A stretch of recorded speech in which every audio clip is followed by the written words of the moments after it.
Bonjour à tous, bienvenue dans cette toute première vidéo couture. Ça faisait un moment que j'avais très envie de faire une vidéo autour de cette passion. Je ne savais pas du tout par quelle vidéo commencer, si je commençais par un podcast ou parce que j'ai beaucoup de vêtements faits main, mais je savais du coup pas lesquels présenter dans un premier temps. Et je me suis dit que j'allais vous emmener avec moi dans une sorte de vlog couture, où on va mélanger plusieurs patrons et le reste sera fait avec le pif. Beaucoup avec le pif. J'ai énormément acheté de patrons quand j'ai commencé la couture il y a pratiquement 4 ans, 4-5 ans.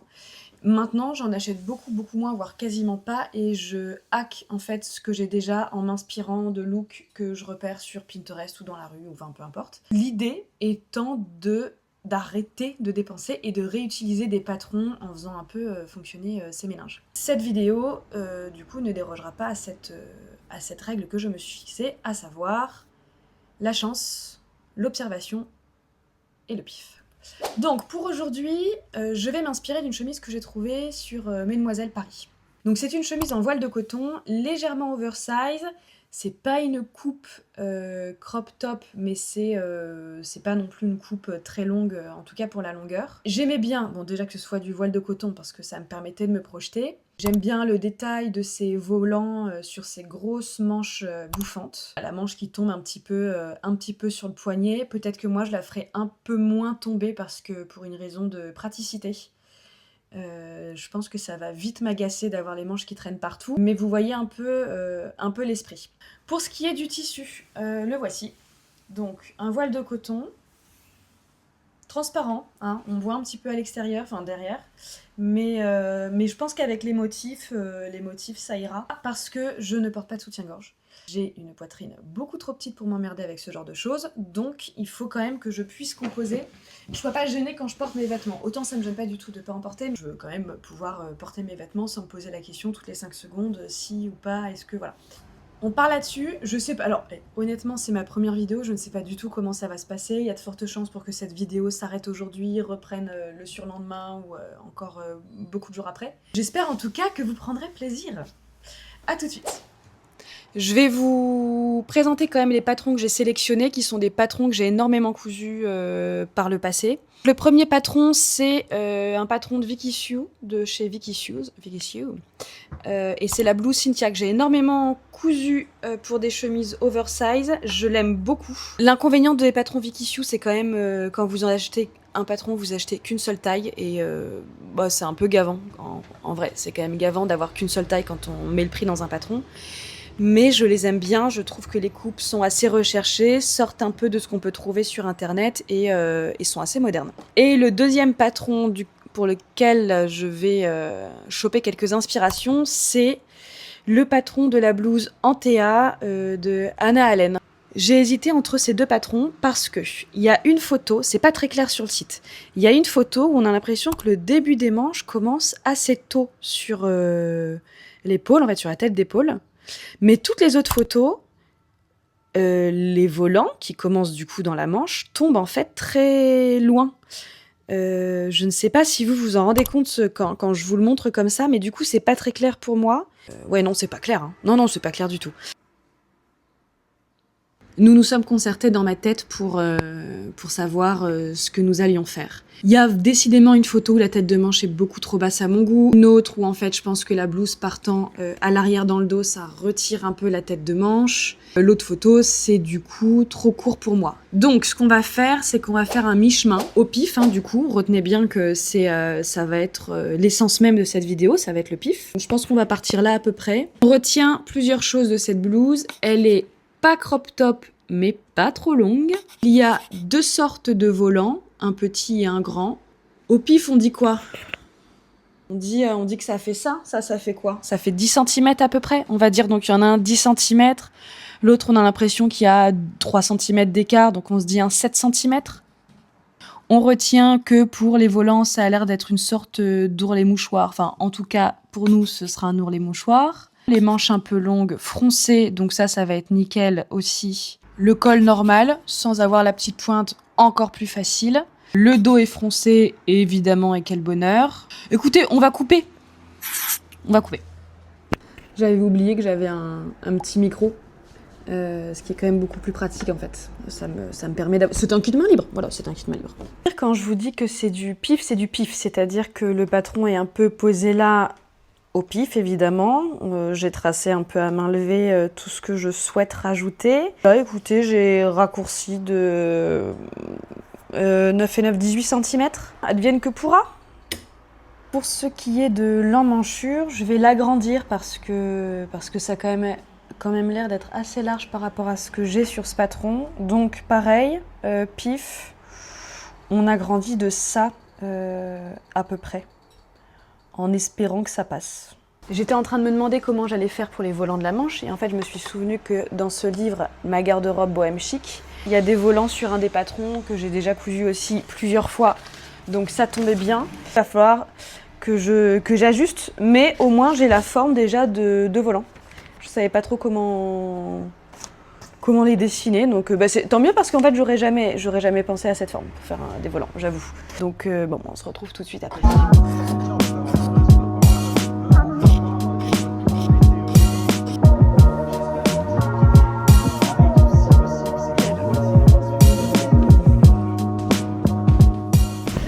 Ok, bon, j'ai terminé la coupe. Je dois dire que les volants ont été assez catastrophiques à faire parce que c'est ce qui se passe. Hein, quand on fait à l'aveuglette, de toute façon, on a forcément des surprises. J'ai réussi à caser tant bien que mal dans ce qui restait du tissu. On verra ce que ça donne. Si ça se trouve, ce sera complètement raté, on les retirera. Mon Dieu, c'est très transparent. C'est très très transparent. Qu'est-ce que ça donne sur les seins, ça? On verra.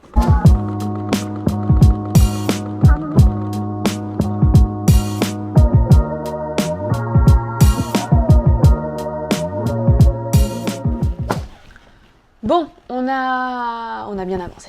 On a bien avancé, mais je m'arrête là parce que j'ai des trucs à faire. J'en suis là, c'est-à-dire qu'il y a un pan et un autre. Et plus je le regarde, plus je me dis c'est un peu à double tranchant. Ou ça fait un peu ringardos. Ou en fait la transparence peut faire vraiment un truc romantique un peu vaporeux. Les amis.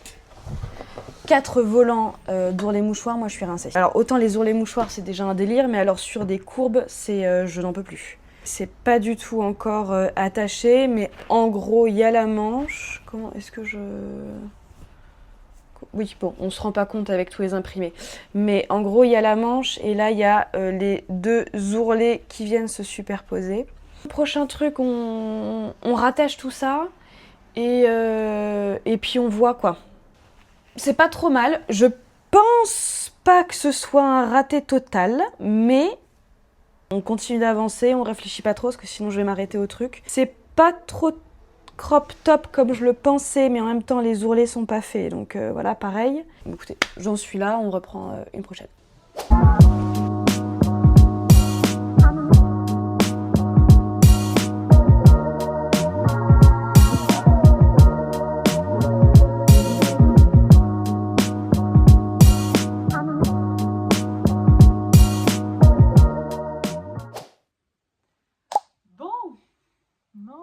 Nouveau plan, j'ai entre-temps récupéré le pied de caméra au boulot et c'est bien la preuve que j'ai pas du tout l'habitude de filmer pendant que je couds parce qu'en fait j'ai terminé la chemise, donc je vais vous en parler un peu plus après. C'était pas sans difficulté.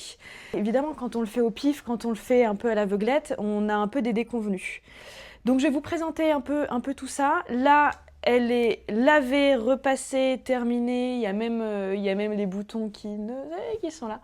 Qui se fondent un peu dans la masse. J'ai été prise de tellement de déconvenus. Et puis j'ai refait des volants parce qu'en fait les premiers volants fonctionnaient pas, donc j'en ai refait d'autres. Il me reste plus du tout de chute de ce tissu.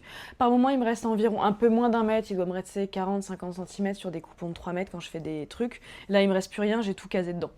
Les volants, j'ai même pas fait le bon sens sur les deuxièmes volants parce que j'avais pas assez de métrage dans la longueur imposée. Donc mais c'est pas grave, de toute façon ce sont des volants donc ça se voit pas trop.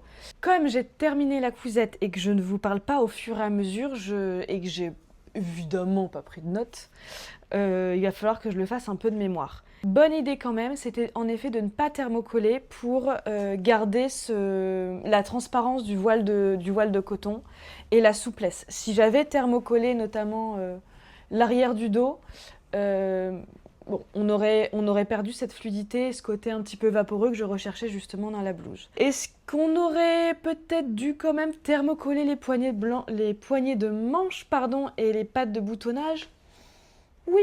Ce qui est chouette, c'est que ça garde toujours cette fluidité, mais je pense que si on avait thermocollé un petit peu, les boutons ne partiraient pas dans tous les sens. Bon, c'est pas grave, dans le mouvement de la blouse, en fait, ça se fond et c'est très bien.